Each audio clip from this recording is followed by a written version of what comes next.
إليكم أبرز عناوين النشرة. إصابتان مقلقتان في ريال مدريد قبل الكلاسيكو. لعنة غريبة تنتظر المدرب ألونسو في ريال مدريد. فينيسيوس جونيور مهدد بالإيقاف لعامين ومستقبله الكروي في خطر. مغربي يضغط على ريال مدريد لتعيين يورغن كلوب مدربا. إلى التفاصيل.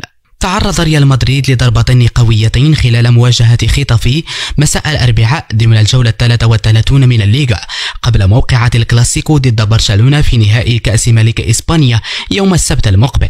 وشارك ديفيد ألابا أساسيا في قلب الدفاع خلال أول 45 دقيقة من اللقاء، لكن المدرب الإيطالي كارلو أنشيلوتي قرر استبداله بين الشوطين ودفع بالفرنسي إدواردو كامافينغا بدلا منها، ما ترتب عليه عودة أوريان تشواميني للعب في مركز قلب الدفاع.